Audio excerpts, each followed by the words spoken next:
Hello friends, नमस्कार। स्वागत है आप सभी का स्टडी विद ज्ञान प्रकाश में।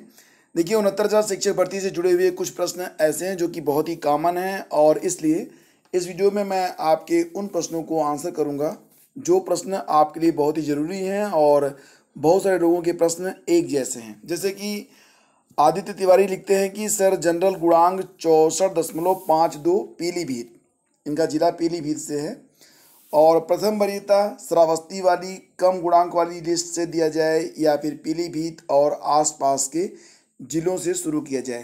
तो दोस्तों, इसका जवाब बहुत ही आसान है। अगर आप पीलीभीत से हैं, यानी कि आप मूल निवासी पीलीभीत के हैं, तो मैं अगर होता तो मैं शुरुआत अपने जनपद से ही करता, उसके बाद अपने निकट के जनपद और क्रमशः मैं दूर जाता। अंत में मैं उस जिले को रखता जो कि बहुत ही दूर है। और क्योंकि हमें सभी 75 जिलों को लॉक करना है, तो मतलब इसका कोई फर्क प्रभाव नहीं पड़ता है कि आपने किस क्रम में दूरस्थ जिले को रखा है। अगर आपकी मेरिट दूर वाले जिले में जाकर फिट होती है तो आप दूर वाले जिले में ही चुने जाएंगे, यानी कि आपका चुनाव तो निश्चित है। फिलहाल जो जिला आपके लिए सुगम हो उसको पहले रखिए, जो दुर्गम हो उसको बाद में रखिए। अगला सवाल है कि सर, मेरे टेट के नंबर फाइनल रिजल्ट में 1 नंबर बढ़ गया था और मैंने सुपर टेट में 110 भरा था। सर, मैं क्या करूं? कहीं मेरा फॉर्म रिजेक्ट तो नहीं हो जाएगा? तो बिल्कुल निश्चिंत रहिए, ऐसी कंडीशन में किसी का फॉर्म रिजेक्ट नहीं होता है। आपने जो भरा है उसका भी प्रूफ आपके पास है, आपका नंबर बढ़ा है उसका भी प्रूफ आपके पास है। तो इसमें घबराने की कोई बात नहीं है, आपके पास बिल्कुल ऑथेंटिक प्रूफ है और आपको बिल्कुल भी घबराने की ज़रूरत नहीं है। आप बिल्कुल मत घबराइए।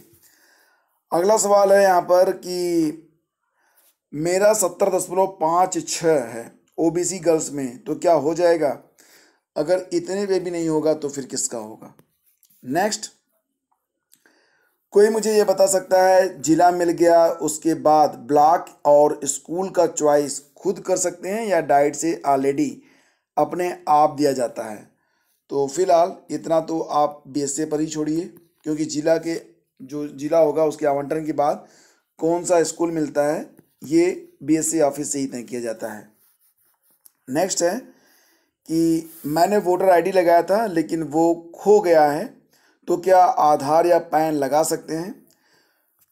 फिलहाल फ्रेंड्स, यहाँ पर मैं आपको यही सलाह देना चाहूँगा कि अगर आपकी वोटर आईडी खो गई है तो उसकी फ़ोटो कापी तो आपके पास होगी ही, और जो वोटर आईडी कार्ड होता है वो ऑनलाइन होता है, तो आप चाहें तो उसका ऑनलाइन प्रिंट निकाल सकते हैं।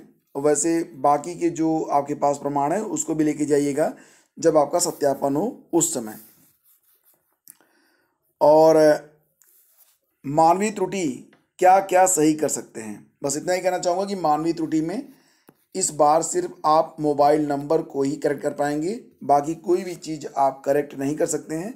इसलिए सारी चीज़ों को बहुत सोच समझ कर भरें, क्योंकि संशोधन का मौका नहीं होगा। अगला सवाल है कि एलटी ग्रेड का कब आएगा रिजल्ट?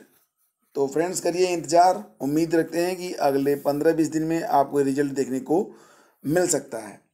राजू गुप्ता जी का सवाल है कि मेरे सामने गंभीर समस्या है। जब टेट के एग्ज़ाम हुए थे तब मैं गाज़ियाबाद में था, वहीं से पेपर दिया, पर अब घर हूँ गाज़ीपुर। अब मैं वहाँ कैसे जाऊँ, सुझाव दें। देखिए, स्पेशल ट्रेन चल रही हैं, आप स्पेशल ट्रेन के द्वारा वहाँ पर जा सकते हैं। और गाज़ियाबाद का जो डाइट है वो शायद हापुड़ में है, तो आप पता कर लीजिएगा। और अगला सवाल है कि मेरा सीटेट सर्टिफिकेट वैलिड होगा न इस भर्ती में, लेकिन उसको डिजीलॉकर से कैसे निकालूं? तो ये तो बहुत ही आसान है, डिजीलॉकर से प्रिंट आउट निकाल लीजिए और सीटेट बिल्कुल मान्य है। इसमें कोई दो राय नहीं है कि सीटेट मान्य नहीं है, बिल्कुल मान्य है ये। 63 ओबीसी है, क्या कोई उम्मीद है? तो फ्रेंड्स, उम्मीद पे दुनिया कायम है, बिल्कुल उम्मीद रखिए। और बैंक ड्राफ्ट किसके नाम से बनेगा और इसका यूज कब है? तो बैंक ड्राफ्ट जब काउंसलिंग होगी 3 से 6 के बीच में, उस दौरान आपसे मांगा जाएगा, और इसके बारे में ऑलरेडी मैं आपको वीडियो में बता चुका हूँ। फिलहाल विज्ञप्ति का इंतजार करें, कल आपको डिटेल नोटिफिकेशन मिल जाएगा। 69,000 जो रिट डाली है आंसर की को लेकर, उसमें अगर नंबर बढ़ते हैं तो क्या उसका लाभ सबको मिलेगा? जी हाँ, अगर नंबर बढ़ते हैं तो अगर मान लेते हैं कोई 89 पर है, कोई 96 पर है और उसके 2 अंक बढ़ते हैं, तो निश्चित रूप से वो नया नया पास आउट होगा और उसको भी काउंसलिंग में दोबारा से शामिल किया जाएगा। अब यहाँ पर अगला सवाल है पारुल सक्सेना का। उन्होंने लिखा है कि STT फॉर्म में बीएड के मार्क्स में थियरी और प्रैक्टिकल की जगह ऑब्टेन्ड मार्क्स एंड परसेंटेज भर दिया है, क्या यह संशोधित हो जाएगा? बिल्कुल संशोधित नहीं होगा, लेकिन इसमें आपको कोई दिक्कत भी नहीं होगी, तो आप निश्चिंत रहें इसके बारे में। नाम में स्पेस के लिए भी एफिडेविट की ज़रूरत है। फिलहाल इतना भी मत डरिए, इसकी ज़रूरत आपको बिल्कुल नहीं पड़ेगी नरेंद्र कुमार जी। और अगला सवाल है कि सर मैंने पिछली साल करेक्टर सर्टिफिकेट बनवाया था, वो चल जाएगा? बिल्कुल चल जाएगा, इसके लिए आप बिल्कुल परेशान ना हो, क्योंकि लॉकडाउन में तो किसी का भी नया डॉक्यूमेंट नहीं बन पाएगा और आपको पर्याप्त समय मिलेगा। तो डॉक्यूमेंट को लेकर आप लोग बिल्कुल चिंतित ना हो, आपके पास जो भी डॉक्यूमेंट है उसको आप लगा दीजिएगा। और चलते चलते आपको बता दें कि 68,500 शिक्षक भर्ती में जो शिक्षक हैं वो अपना जिला चाहते हैं, 69,000 शिक्षक भर्ती के अभ्यर्थी नौकरी चाहते हैं। तो यहाँ पर अगर संभव हो तो विभाग को चाहिए कि आपस में मध्यस्थता कराकर शिक्षकों को जिला दे दें और अभ्यर्थियों को नौकरी। हमें लगता है कि इस सुझाव पर शिक्षक और अभ्यर्थी दोनों सहमत होंगे। यह एक सुझाव है और उम्मीद करता हूँ कि आपके कई सारे क्वेश्चंस थे जो कि सॉल्व हुए होंगे। तो इंतजार करिए, हम मिलेंगे आपसे अगले वीडियो में। आज्ञा दीजिए, नमस्कार, जय हिंद।